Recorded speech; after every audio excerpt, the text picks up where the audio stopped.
Welcome to the Yes Network's presentation of Getting to Know Cano. I'm Jack Curry. This is our inside look at Robinson Cano working out in the Dominican Republic in preparation for the 2011 season. Now, when some people vacation in the Dominican, they expect to see palm trees, pools, beaches, and maybe even a pink flamingo. But if you want to find Robinson Cano in the Dominican, you need to leave the resort area, travel inland, and stop in San Pedro de Macorís. This baseball hotbed is known as the cradle of shortstops. To catch up with the best second baseman on the island, you must travel across narrow dirt roads filled with small, crumbling houses to get to this faraway field.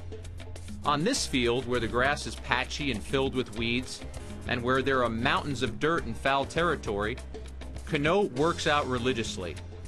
Sometimes Cano even has to deal with a visit from a four-legged friend.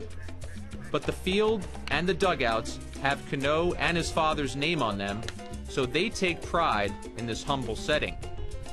Cano also has some familiar two-legged visitors at the workouts. Catcher Francisco Cervelli and infielder Eduardo Nunez, his Yankee teammates, traveled here to emulate Cano. Of course, there are also some young visitors, little Cano wannabes, who watch from behind the fence. The workouts are monitored by Jose Cano, Robinson's father, who played briefly in the major leagues. Jose offers pitching and hitting advice to the assembled players, but the most vocal hitting coach in San Pedro is probably Robinson himself. When Cano isn't in the batting cage hitting, he is by the cage talking about hitting. He is a superb hitter who is also a willing mentor, even if he has to jump in from the right side of the box to give those instructions. Yankee fans believe that Cano's baseball home is second base at Yankee Stadium, and for 6 months of the year it is. But watching Cano hit, coach, talk, and hit some more, it's obvious that this modest field and San Pedro are his true baseball homes. Robinson, we're on this field in San Pedro de Macorís, which I know is an important place for you. We see Francisco Cervelli, Eduardo Nunez, but we also see a lot of young kids. What are you doing here, both yourself working out, but also trying to give advice to some of the younger Dominican players? Well, yeah, Nunez and Cervi, I just tell him during the season, if you want, he can come and work out so he can lift and prepare his body, because you never know what can happen during the season. Because what happened last year, he played 10 games in a row, and I just told him, just come down and you can prepare yourself, and he's working out here at the gym too. And Nunez, he just called me. I want to go there and work with you. I want to just learn a little bit more about hitting. I said, no problem. I got my hitting coach, and now he's here with us. And the rest of the kids here, they just like from my dad's program, so they practice earlier, and they just want to stay here and just watch me hitting, and I help them. And it looks like, in addition to getting your own workout in, you also sit behind the batting cage sometimes. And while you guys are having fun and you tease each other and joke, you're also giving advice and giving guys some help. Do you see yourself as both a player and a coach and an instructor here, kind of helping guys out?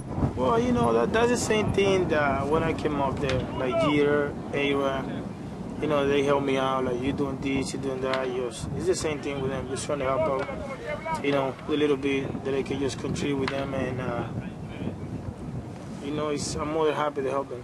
You say that some of the kids who are out here are from your dad's baseball program and play for your dad. What do you think it means to them that they see Robinson Cano playing on this same very modest field that they're playing on? Well, I know it's been a lot, because some of them just told me, like, it's more than a pleasure to be here with you. And also, I just came, from my dad academy too, and I always tell them, it seems far away from you, but if you work hard, just open your eyes. One day just sign, and it take you maybe not long as you think to make it to the big leagues. And I like this field because, you're away from everybody.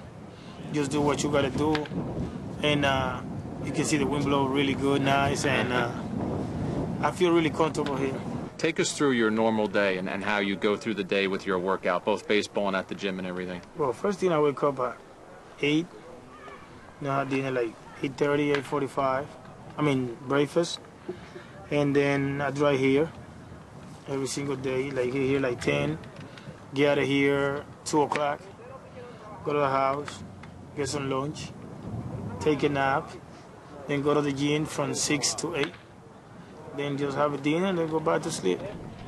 And as you go into 2011, I know each year Kevin Long has kind of talked to you about different things that you'd like to get better at. Is there a specific thing going into 2011 that you'd want to get better at? Well, I would say I wanna be consistent now. You know, like I don't wanna go now just work at this. I wanna work on everything, because I wanna be a better player than what I am right now. I don't wanna just, oh yeah, great season. They have the same one. I wanna get better and better every single year. So I'm gonna be doing the same thing, even a little harder now, to try to be a better player. Now, last year we saw a career high in walks and a career high in home runs. Now, both of those things are important. You showed power and you showed patience. Can you get better in both of those areas too? I don't know about home runs, because I don't put that on my mind. But patience, yeah, that's one of the things that I want to get better. Because if I get 50, I want to get 100. Right. You know, and more patient, you're going to see a better result. Last year you started out hitting fifth, remember, and there were a million questions in spring training. Can Robbie Cano hit fifth? First of all, I know you're not going to get any of those questions this season, but how quickly did you become comfortable in that role? Well, you know, I get comfortable because when I step on the play or on the cycle, I just go there and just not thinking about hitting fifth. Just go there and just trying to do my job, help the team to win a game. 5 minutes scoring position, just trying to bring him in, and just forget about that I'm hitting fifth. So I'm not trying to put no pressure on myself. And you filled in for Alex, you had cleanup for a while, and then late in the season in the playoffs when Teixeira got injured, you even hit third. Do you see yourself evolving maybe into the number 3 hitter in the lineup at some point? Well, why not? You know, I mean, it's like I always says, you never know until you're there. You know, first time I hit fifth, I didn't do good. So now I hit fifth, so I did really good this year. So you never know. So you know when you're there, and then when you're in the situation.